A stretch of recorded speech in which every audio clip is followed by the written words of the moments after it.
Hello guys, तो स्वागत है आपका आपके अपने यूट्यूब चैनल द स्ट्रगल पर, जिसमें आज हम करने वाले हैं क्लास 10th के मैथ का लेसन नंबर 6, जो कि हमारे पास है त्रिभुज। और 6 की भी प्रश्नावली हमारे पास चलने वाली है 6.2, जिसमें हमें पहला क्वेश्चन दिया हुआ है आकृति 1 और 2 में जो हमारी DC लाइन है वो BC के समांतर है। ये DE वाली लाइन किसके समांतर है? BC के समांतर है। यहाँ DE वाली लाइन BC के समांतर है। तो एक में EC याद करनी है, E और C यानी कि यहाँ से लेके यहाँ तक की दूरी हमने मान लीजिए x सेंटीमीटर है, ये निकालनी है। और 2 में AD याद करनी है, ये भी कितनी है? x सेंटीमीटर है। तो हमें ये ज्ञात करनी है। इन्होंने दिया हुआ है DE समांतर है BC के। अगर हम पहली आकृति में देखें, चूँकि DE समांतर है BC के, इसलिए त्रिभुज ABC में आधारभूत समानुपाती प्रमेय से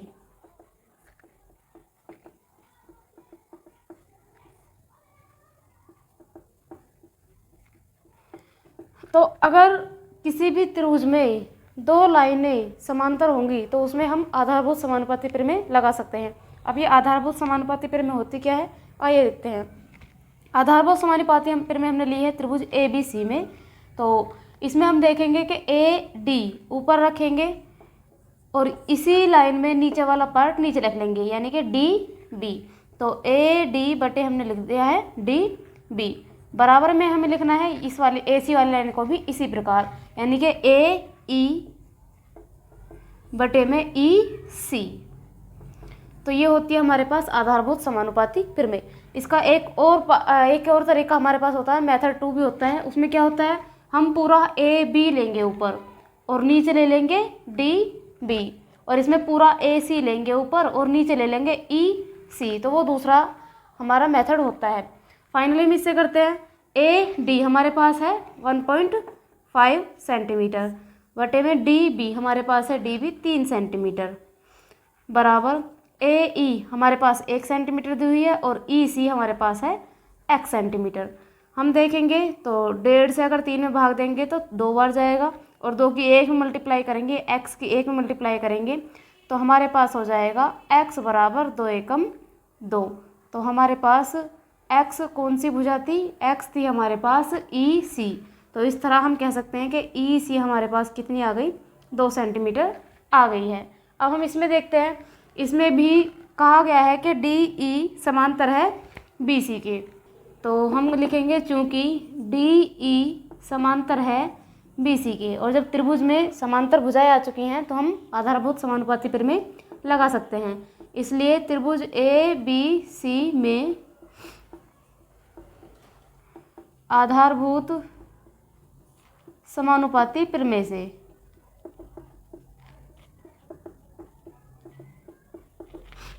तो हम लिख देंगे कि AD बटे में DB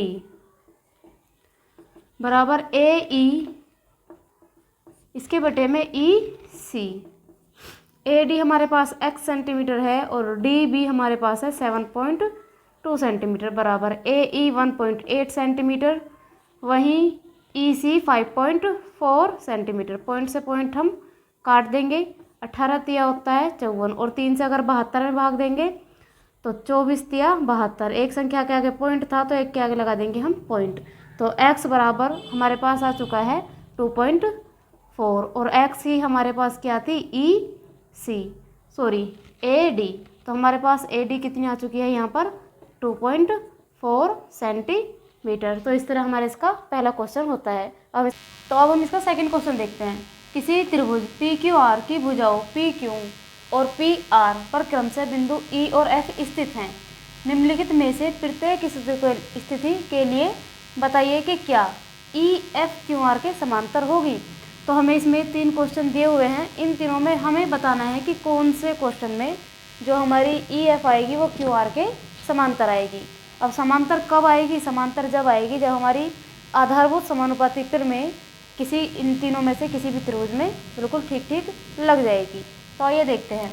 यहाँ पर हमें दिया हुआ है सबसे पहले तो ये पी क्यू आर एक त्रिभुज है, तो हम बना लेते हैं एक त्रिभुज पी क्यू आर।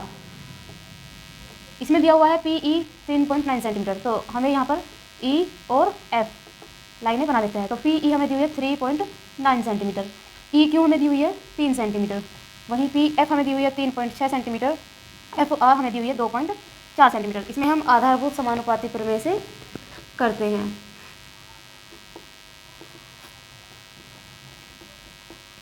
तो इसमें करते हैं हम आधारभूत समानुपाती प्रमेय से। हमारे पास हो जाएगा पी ई बटे ई क्यू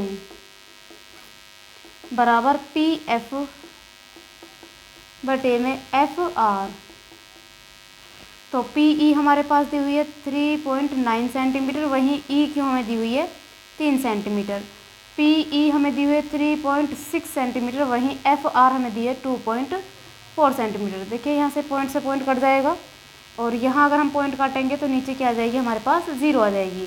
तो ये 39 हो गया, और ये हो गया 30। इसे भी 3 से भाग देंगे तो 13 बार, और इसे 3 से भाग देंगे 10 बार। वहीं इसे अगर हम भाग देते हैं 12 3 36 और 12 दूनी 24, तो हमने देखा कि ये 13/10 वाली फ्रैक्शन आ रही है और ये 3/2 आ रही है। तो ये फ्रैक्शन हमारी बराबर नहीं आ रही है, तो ये हम लगाएंगे = नोट। तो हमने देखा यहाँ आधारभूत समानुपाती प्रमेय ही नहीं बनी है, यानी कि ये समांतर भी नहीं होंगे। तो हम लिख सकते हैं कि इन्होंने पूछा था ई एफ समांतर है क्या क्यू आर के, तो इस स्थिति में ई एफ क्यू आर के समांतर नहीं है। तो हमने देखा कि इस स्थिति में ये समांतर नहीं है, तो इस तरह हम निकालेंगे कि ये समांतर है या नहीं है। अब इसका सेकंड वाला क्वेश्चन देखते हैं। तो इसके सेकंड क्वेश्चन में पी ये हमें दी हुई है P E 4 centimetre, E Q 4.5 centimetre, P F 8 centimetre और एफ आर 9 सेंटीमीटर। आधारभूत समानुपाती प्रमेय लगाते हैं। पी ई बटे में ई क्यू बराबर होना चाहिए पी एफ बटे में एफ आर के। तो पी ई 4 ई क्यू 4.5 बराबर पी एफ 8 वहीं एफ आर 9। तो यहाँ से अगर हम पॉइंट हटाए तो ऊपर 0 आ जाएगी। ये 40 है, ये 45 है, अगर 5 से भाग देंगे 5 8 40 और 5 9 45, और ये बराबर में क्या 8/9। हमने देखा दोनों फ्रैक्शन बिल्कुल बराबर आ रही है, यानी यहाँ पर आधारभूत समानुपाती प्रमेय लग रही है। और अगर आधारभूत समानुपाती प्रमेय लग रही है तो ये दोनों लाइनें भी ई एफ किसके समांतर होगी, क्यू आर के। तो इस वाली कंडीशन में, सेकेंड वाली कंडीशन में ई एफ समांतर है किसके, क्यू आर के। तो इसमें ये समांतर है, पिछले वाले में समांतर नहीं थी। अब हम इसका थर्ड क्वेश्चन देखते हैं। इसके तीसरे क्वेश्चन में हमें दिया हुआ है पी ई हमारे पास 0.18 सेंटीमीटर है, वहीं पी एफ हमारे पास है 0.36 सेंटीमीटर, और इसमें दिया हुआ है पी क्यू पूरी है हमारे पास 1.2 सेंटीमीटर 28 सेंटीमीटर, और पी आर पूरी हमारे पास है 2.56 सेंटीमीटर। तो हम क्या करेंगे, आधारभूत समानुपाती प्रमेय लगाएंगे, लेकिन इस बार हम मेथड 2 से करेंगे, क्योंकि यहाँ पर पूरी दे रखी है।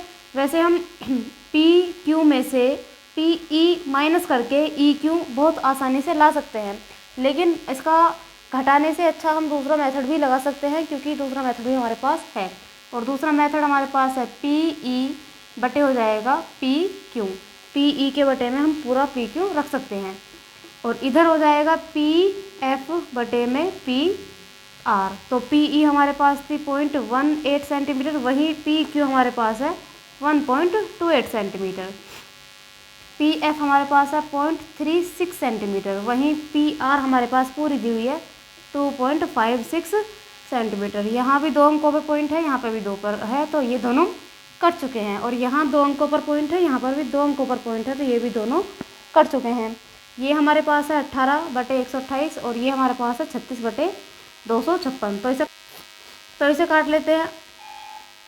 2 से काटा 9 बार, और 2 से इसे काटेंगे अगर हम, तो 6 12 2 चौक 8। इसे भाग देते हैं 4 से 9 बार, और 4 से इसे काटेंगे अगर हम, 4 से 24 और 4 चौक 16। तो इसे काटने के बाद हमारे पास क्या आ गया, ये 9/64, और इधर भी क्या आ गया है 9/64। फ्रैक्शन बिल्कुल बराबर आ रही हैं। इसका मतलब क्या हुआ, इसका मतलब ये हुआ इसमें ई एफ जो है वो समांतर होगी क्यू आर के। इस तरह हमने देखा कि इसमें भी ये दोनों लाइनें समांतर हैं। तो इसका तीसरा क्वेश्चन है आकृति 6.18 में, जो कि हमें ये दी हुई है, यदि एल एम समांतर है सी बी के, ये एल एम वाली लाइन है, ये सी बी वाली लाइन के समांतर है, और एल एन समांतर है सी डी के, एल एन यानी ये वाली लाइन, सी डी इस वाली लाइन के समांतर है। तो सिद्ध कीजिए कि ए एम यानी कि ए एम बटे में ए बी बराबर है ए एन बटे में ए डी के। आइए देखते हैं। सबसे पहले हम लेते हैं, क्योंकि एल एम समांतर है सी बी के, तो हमने देखा कि एल एम इन्होंने सी बी के समांतर दी हुई है, तो हम कर सकते हैं, इसलिए त्रिभुज ए बी सी में आधारभूत समानुपाती प्रमेय से, क्योंकि अगर हमें समांतर मिल चुकी हैं तो हम आधारभूत समानुपाती प्रमेय लगा सकते हैं। आधारभूत समानुपाती प्रमेय से हम लिख सकते हैं ए एम बटे ए बी बराबर ए एल बटे ए सी। तो हमने लिखा है ए एम बटे में ए बी ए एल बटे में ए सी। तो ये हम लिख लेते हैं कि ये हमारी फर्स्ट समीकरण है। अब हम क्या करेंगे, अब हम करेंगे, हमने देखा था कि एल एन समांतर है सी डी के, तो हम करेंगे चूँकि एल एन समांतर है सी डी के, इसलिए त्रिभुज ए डी सी में आधारभूत समानुपाती प्रमेय से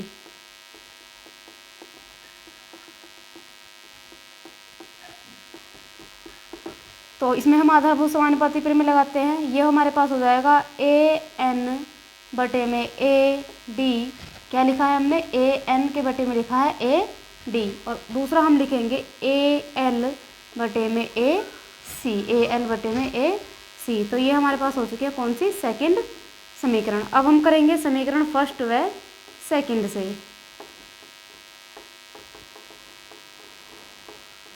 तो हमने फर्स्ट समीकरण में देखा था कि ए एल बटे ए सी बराबर है ए एम बटे ए बी के। सेकंड समीकरण में हम देख रहे हैं ए एल बटे ए सी ही बराबर है ए एन बटे ए डी के। तो ये इसके भी बराबर है और ये इसके भी बराबर है, यानी ये दोनों आपस में क्या हो जाएंगी, बराबर हो जाएंगी। तो हम लिख सकते हैं ए एम बटे ए बी बराबर है ए एन बटे ए डी के।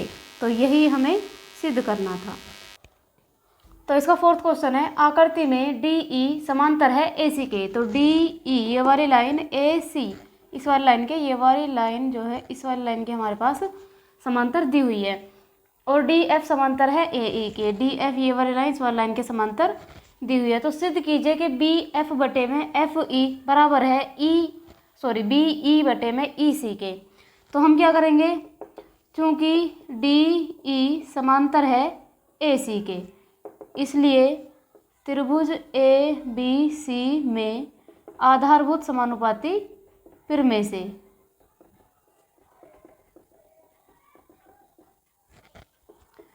तो इसमें हम लगाते हैं त्रिभुज ए बी सी में आधारभूत समानुपाती प्रमेय, जबकि हमारे पास डी ई समांतर है ए सी के। तो हम लिखें क्या, बी ई बटे ई सी, बी ई के बटे हमने लिख दिया ई सी बराबर, उसी प्रकार बी डी बटे में हो जाएगा हमारे पास ए डी।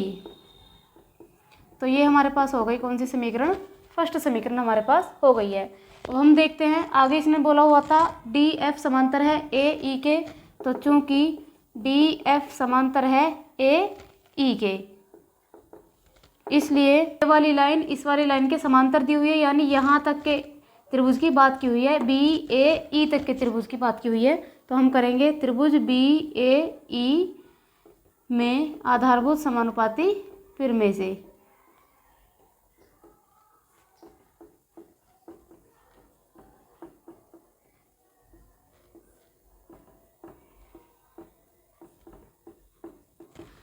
तो हमारे पास ये हो जाएगा बी एफ बटे में एफ ई।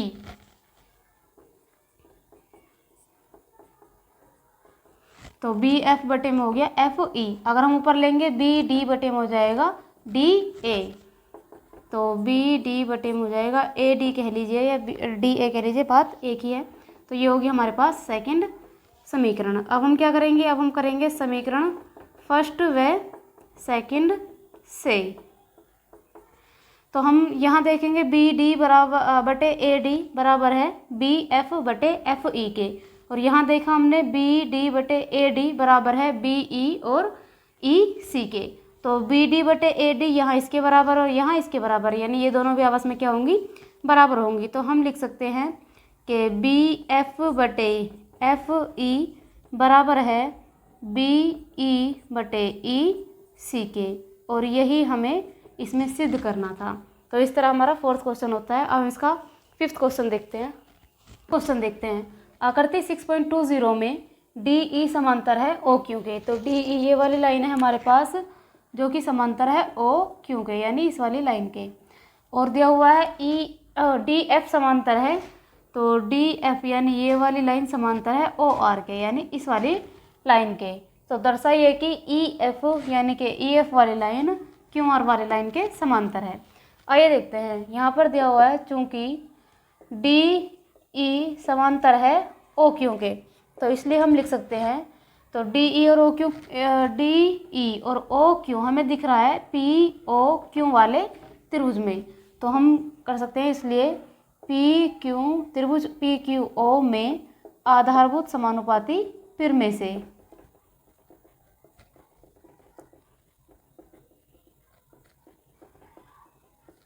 तो इसमें आधारभूत समानुपाती पिर से हम क्या लिख सकते हैं कि पी ई बटे ई क्यू बराबर पी डी बटे डी ओ। ये हमारे पास हो जाएगी समीकरण फर्स्ट। अब हम सेकंड देखते हैं। चूँकि डी एफ समांतर है ओ आर के, तो डी एफ ये वाली लाइन है और ये वाली, तो डी एफ समांतर है ओ आर के, इसलिए ये वाला त्रिभुज हो जाएगा हमारे पास पी ओ आर। तो पी त्रिभुज पी ओ आर में आधारभूत समानुपाती पिर से।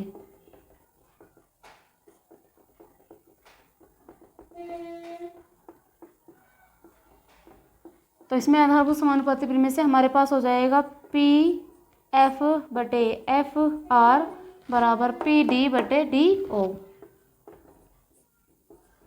ये हमारे पास हो चुकी है सेकंड समीकरण। अब हम क्या करेंगे समीकरण फर्स्ट व सेकंड से। हमने यहाँ देखा पी डी और डी बटे डी ओ बराबर आ रही है पी एफ बटे एफ आर के, और यहाँ पी डी बटे डी ओ बराबर आ रही है पी ई बटे ई क्यू के, यानी ये वाली इस वाले के बराबर है और यही इसके भी बराबर है, यानी ये दोनों आपस में क्या हो गई, बराबर हो गई। हम लिख सकते हैं पी ई बटे ई क्यू बराबर है पी एफ बटे एफ आर के। अब यहाँ आधारभूत समानुपाती बिल्कुल सही हमारे पास बन रही है पी ई बटे ई क्यू और पी एफ बटे एफ आर में। तो पी ई बटे ई क्यू यानी पी क्यू वाली लाइन और पी आर वाली लाइन में हमारे पास आधारभूत समानुपाती पिर भी बन रही है। तो जब हमें समांतर भुजाएं दी होती थी तो हम लिखते हैं आधारभूत समानुपाती पिर में से, लेकिन हमने जब आधारभूत समानुपाती पिर में सिद्ध करी है और हमें समांतर लिखना है तो हम लिखेंगे आधारभूत समानुपाती पिर में के विलोम से।